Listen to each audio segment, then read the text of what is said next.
네, 이때를 위해서 제가 얀센 백신을 맞았습니다.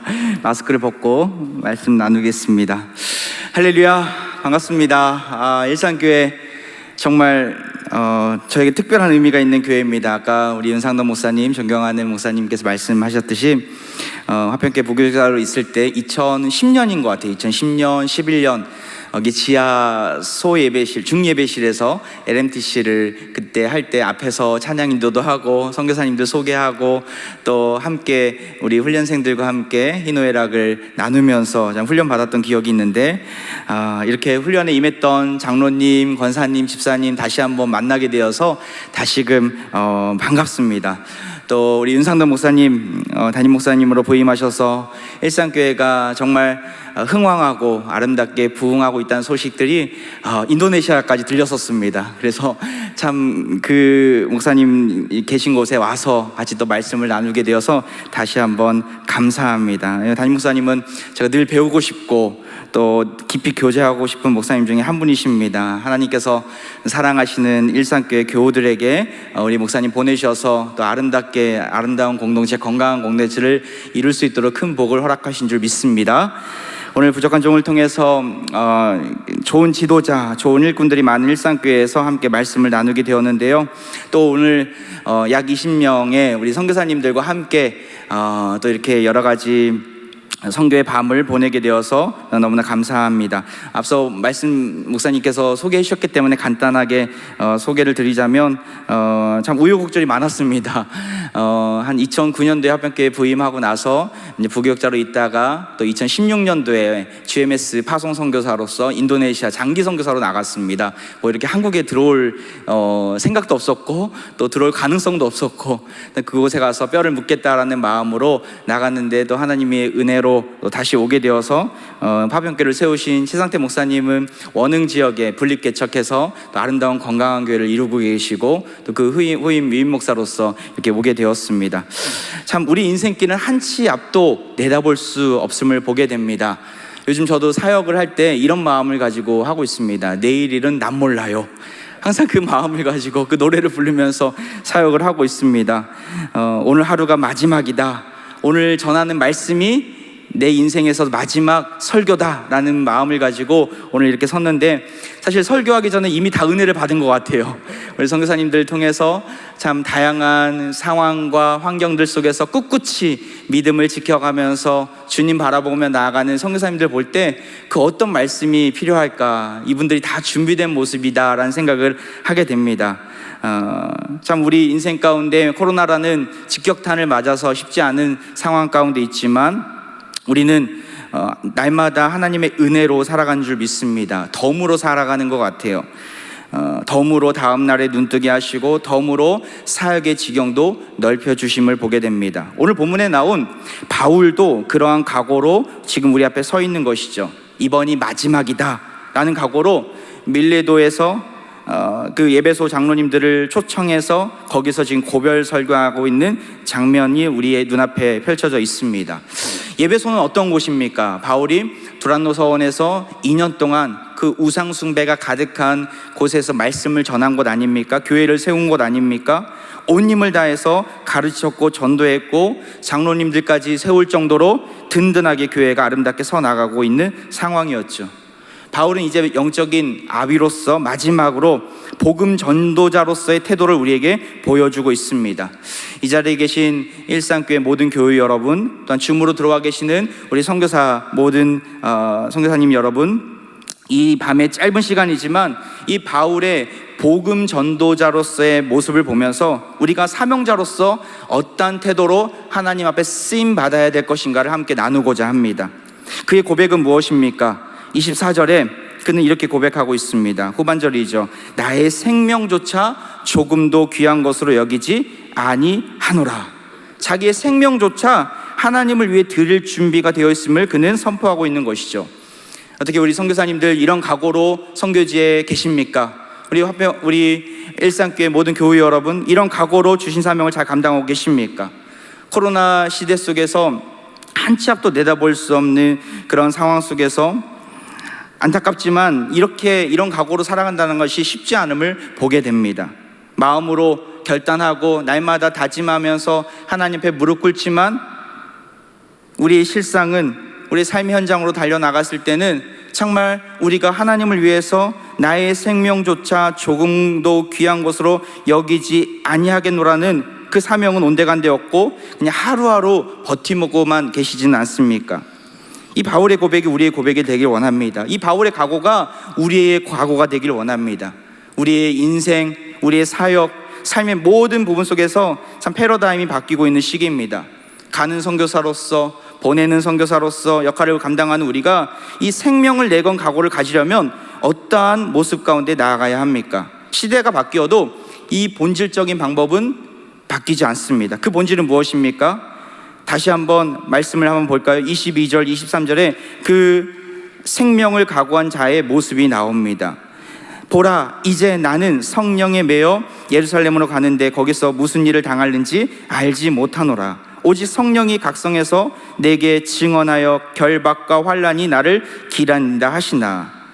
우리가 흔들림 없이 생명을 내걸고 사명을 감당하기 위해서는 어떻게 나가야 합니까? 성령에 매여 있어야 된다는 거예요. 22절에도 나는 성령에 매여, 23절에도 오직 성령이 각성해서 내게 증언하였다라고 고백하지 않습니까? 성령에 매였다라는 게 무엇입니까? 이 매였다라는 의미는 결박당했다라는 거예요. 성령으로 꼭 붙잡혀 있다라는 것이죠.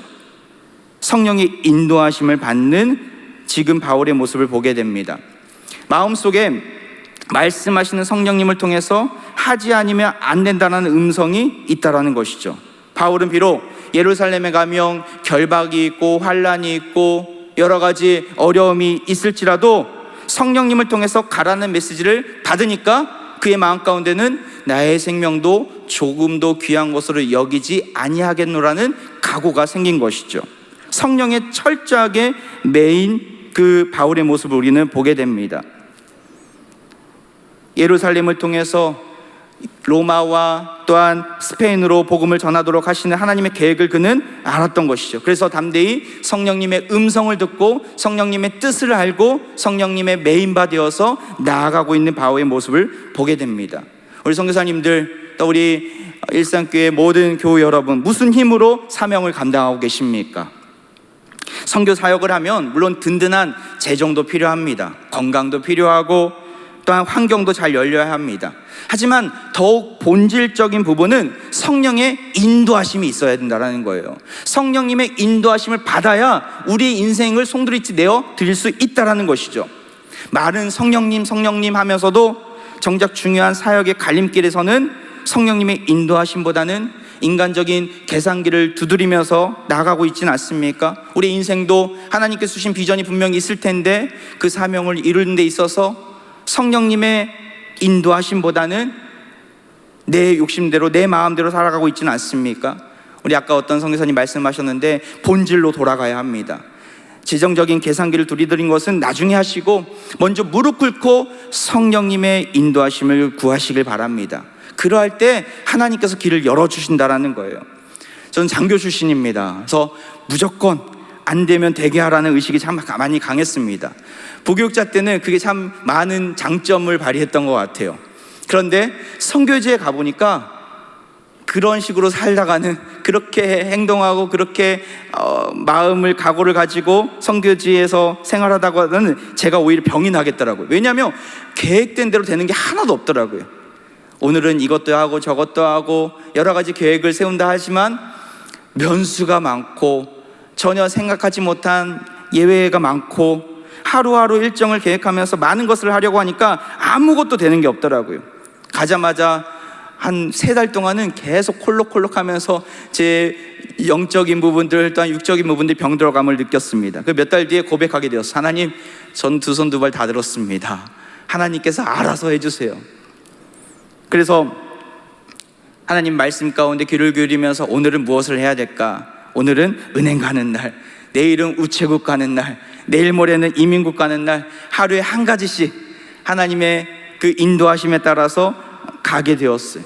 거리도 멀고 차도 막히고 여러 가지 일들이 많았지만 그래도 하나님께서 그 일들을 할 수 있도록 힘을 주시더라고요. 그리고 날마다 무릎 꿇게 하셨어요. 무릎 꿇지 않으면 도저히 버틸 수가 없더라고요. 성령님의 인도하심을 구하고 지혜를 구하지 않을 수가 없더라고요. 참 감사한 것은 하나님 앞에 기도할 때마다 놀랍게 응답해 주신다는 거예요. 내 힘으로 내 능력으로 막 하다 보면 아무것도 없는데 하나님의 은혜를 구하면서 나는 아무것도 할 수 없습니다, 주님 살려만 주옵소서라고 고백하면서 나아갈 때 하나님께서 하나씩 하나씩 길을 열어주시더라고요. 밀림에서 먼 도시까지 이제 차를 타고 한 8시간 정도 차를 타고 가고 있었습니다. 근데 성탄절을 앞두고 성탄절에 그 시골 교회, 밀림에 있는 교회를 찾아가서 복음을 증거하고 또한 아이들을 섬기려고 가는 도중에 보니까 통장의 잔고가 0원인 거예요. 하나님께 기도했지, 하나님 내가 가서 무엇을 줄 수 있겠습니까? 물론 복음을 주러 또한 말씀을 전해주러 가는 거지만 그래도 먹을 것도 있어야 되지 않겠습니까? 하나님께 기도했었어요. 근데 뭐 전혀 나올 수 있는 구멍이 없지 않습니까? 그냥 갔어요. 무작정 하나님 가라고 하니까.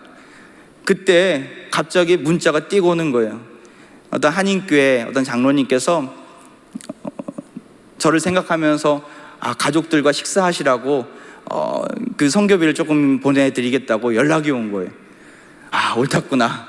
그래서 저는 그 돈을 받아서 영적인 가족들과 아이들과 함께 식사를 또한 간식을 나누었던 적이 있었습니다. 저는 그 일들을 통해서 하나님께서 나의 사역에 기름 부어주시는구나, 성령님께서 나의 사역을 인도해 주시는 것을 강하게 느꼈어요. 그러니까 가는 게 너무나 즐거운 거예요. 8시간, 9시간 정말 대중교통을 이용하면서 이거 갈아타고 저거 갈아타고 찌푸니와 같은, 필리핀의 찌푸니와 같은 차를 타고 들어가는데 너무나 기쁜 거예요. 내 마음 가운데 여기서 죽어도 여한이 없겠다, 하나님께서 나와 함께 하시고 이 사역에 기름 부어주시니까 너무나 기쁜 거예요. 때로는 성령님께서 막으실 때도 있죠. 선교 사역을 잘 하다가 막으시고 한국으로 불러들이시는 거예요. 이해가 안 됐어요. 그리고 한국에서 담임 목사가 되어서 열심으로 정말 하나님께 주신 큰 포부를 가지고 사역을 하려는 찰나에 무엇을 맞이하게 됩니까? 코로나를 맞이하게 됐어요. 한 2달, 제대로 담임 목사 역할을 했던 것은 2달밖에 없었던 것 같아요. 정신없이 사역이 막 이루어지는데 하나님께서 다 멈추게 하시더라고요. 막으시더라고요. 참 작년 3월 달만 생각하면은 지금도 끔찍합니다. 모든 것이 준비가 되어 있지 않고 온라인 사역이 준비가 되어 있지 않은 상황 속에서 이것을 어떻게 해야 될 것인가, 저도 선교지에 온 지 얼마 되지 않은 상황 속에서 어떻게 해야 될 것인가. 그런데 감사하게도 하나님께서 피할 길과 살 길을 열어주시더라고요. 한 걸음 한 걸음 하나씩 하나씩 완비해 주시고 훈련시켜 주시고, 물론 시행착오도 많았습니다. 뭐 대예배 드리다가 갑자기 끊기는 경우도 생기고 여러 가지 일들이 많았어요.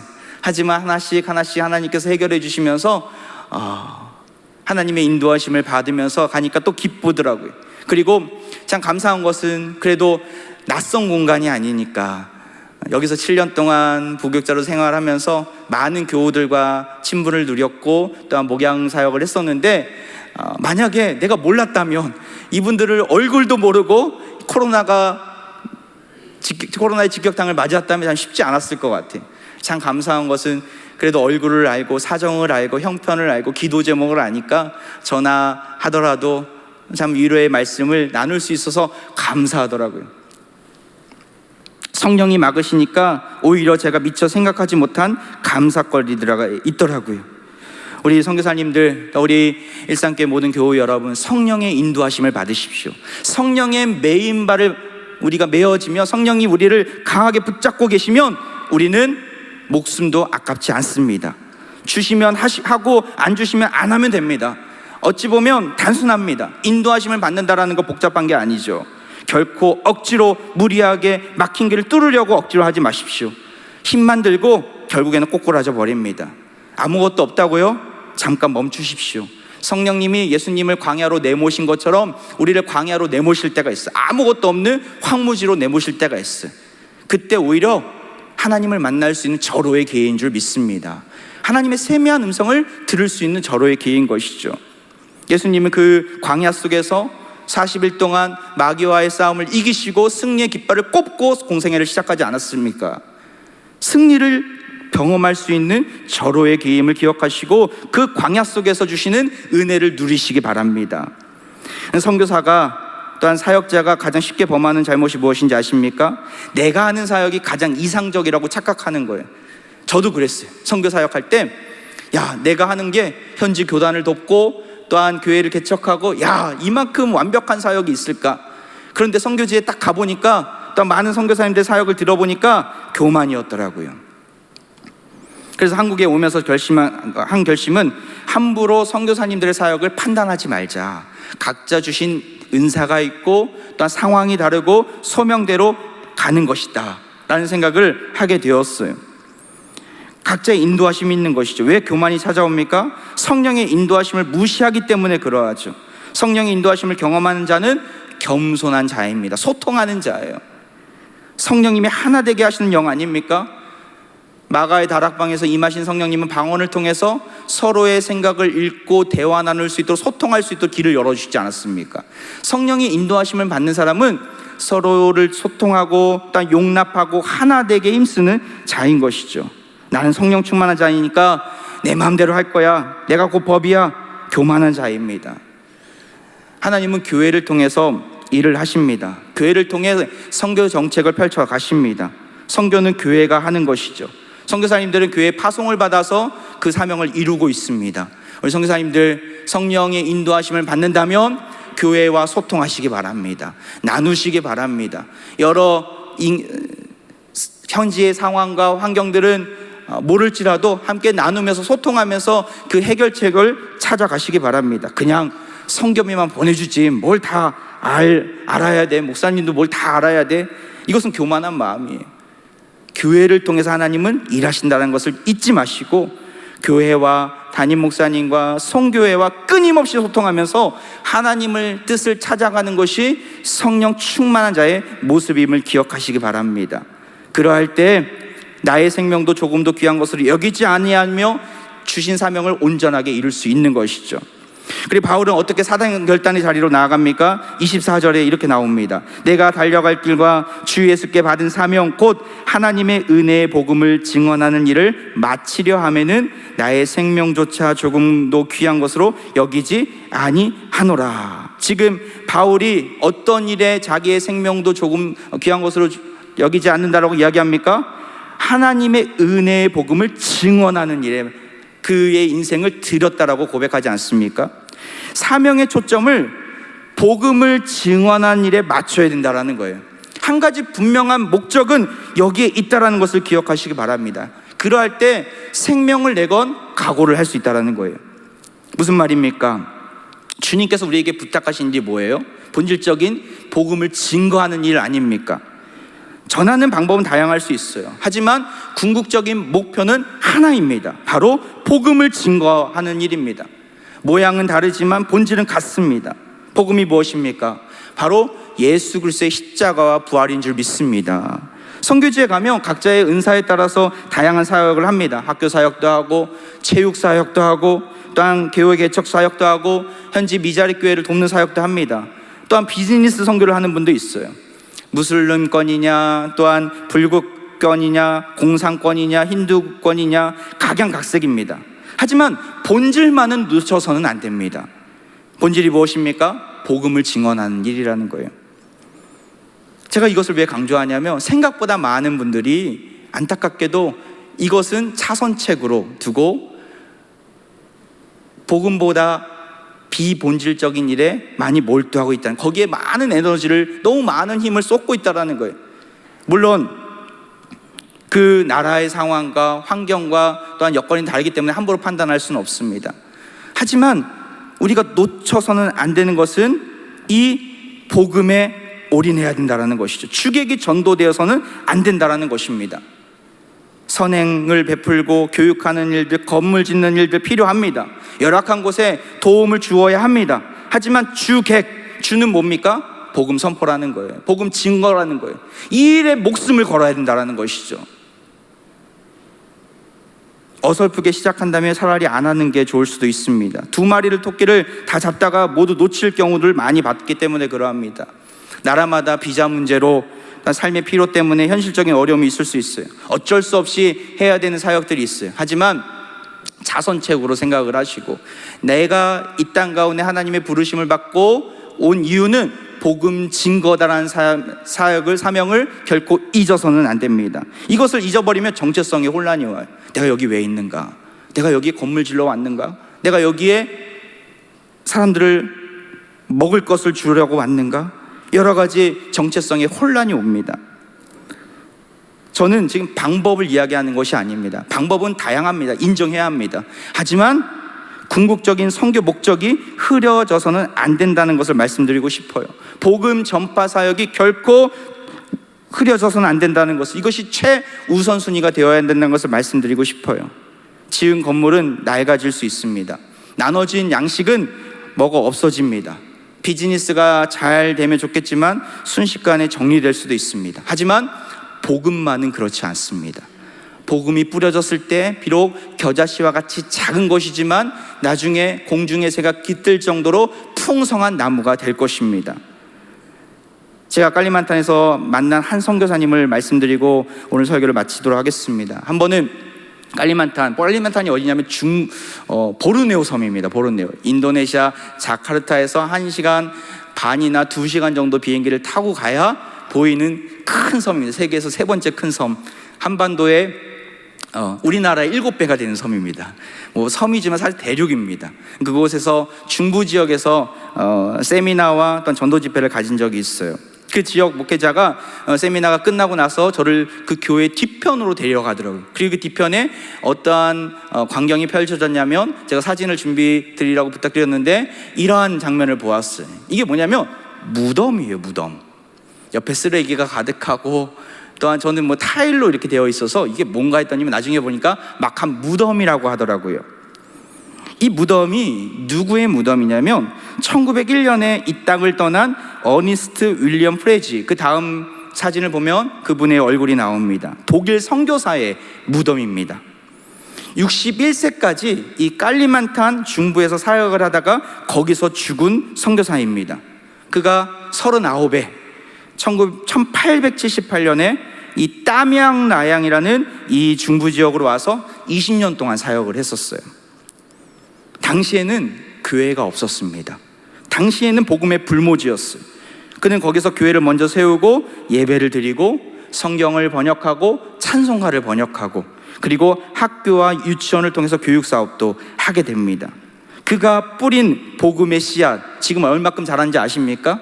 인도네시아의 그 기독교 인구 비율이 6%에서 7%밖에 되지 않습니다. 90%, 89%, 90%가 이슬람인데, 이 지역, 이 깔리만탄 중부 지역의 평균 기독교 인구가 20%가 넘습니다. 놀랍지 않습니까? 그 무슬림 땅에, 그 무슬림이 가득한 지역에 이렇게 우리나라만큼 많은 기독교 인구가 있고 교회가 있는 이유가 무엇입니까? 바로 이와 같은 선교사들 때문이었어요. 그는 그곳에 어떻게 들어갔을까 도대체? 그 당시엔 길이 없었습니다. 지금도 그 중부 지역 큰 도시에서 비행기로 내리면 거기서 한 5-6시간 편도 1차선, 왕복 2차선이 되는 꼬불꼬불한 길을 따라서 이 도시에 갈 수밖에 없거든요. 그 당시 도대체 어떻게 갔을까? 아마도 수없이 많이 이어져 있는 그 강줄기를 따라서 가지 않았을까 추측이 됩니다. 당시에는 식인종이 있었던 시기였어요. 목숨을 걸고 갔던 것이죠. 무엇을 전해주려고? 복음을 전해주려고, 예수 그리스도의 십자가와 부활을 전해주려고 갔던 것이죠. 그리고 거기서 20년 동안 사역하시다가 거기서 이 땅을 떠나시게 됩니다. 그의 사역의 열매가 얼마큼 많았을까? 그 당시에는 너무나 미비하고 별로 보이지 않았을 것 같아요. 그런데 120년이 지난 지금 보면 그 지역의 모든 일대의 사람들이, 많은 사람들이 주님을 예배하고 주님을 섬기고 있다라는 거예요. 놀랍지 않습니까? 복음의 영향력이 이렇게 놀랍다라는 거예요. 우리는 복음을 증언하라고 보내심을 받은 자들 아닙니까? 내가 살고 있는 터전에서, 선교지에서 복음을 증언하라고 보내심을 받은 자인 줄 믿습니다. 본질이 흐려져서는 안 됩니다. 은혜의 복음을 전하는 사역을 차선책으로 두지 마시기 바랍니다. 물론 지혜와 전략이 필요합니다. 무작정 예수천당 불신지옥을 외칠 수는 없습니다. 시대와 정황에 맞는 전략과 전술이 필요합니다. 같이 파송교회와 선교회와 믿음의 동역자들과 지도자들과 함께 나누시면서 전략을 만드시고 하나님께 지혜를 구하시기 바랍니다. 그러할 때 복음의 씨앗이 뿌려질 수 있는 길이 열릴 것입니다. 필요한 재정도 채워주실 것입니다. 바울은 이 복음 증언하는 일에 목숨을 걸었다라는 거예요. 말씀을 마무리합니다. 복음 증거자로서 바울은 자기의 생명을 조금도 귀한 것으로 여기지 않았던 이유가 무엇입니까? 성령이 매여 있었기 때문에. 나아가서 복음을 증언하는 일에 모든 인생을 내걸었기 때문에, 초점을 맞추어 사역을 했기 때문에 자기의 생명도 조금도 귀한 것으로 여기지 않고 힘있게 사역을 감당했던 것이죠. 사랑하는 우리 일상교회 교우 여러분, 그리고 우리 선교사님 여러분, 여러분의 사역은 계속해서 아름답게 ING 할 것입니다. 이러한 바울의 마음을 갖는다며, 바울의 모습을 갖는다며 성령에 매여 있으시기 바랍니다. 나아가 복음을 증언하는 일에 최우선순위로 두고 사역을 감당하시기 바랍니다. 그러할 때 하나님 나라가 여러분의 사역 현장 가운데, 삶의 터전 가운데 놀랍게 역사하실 줄 믿습니다.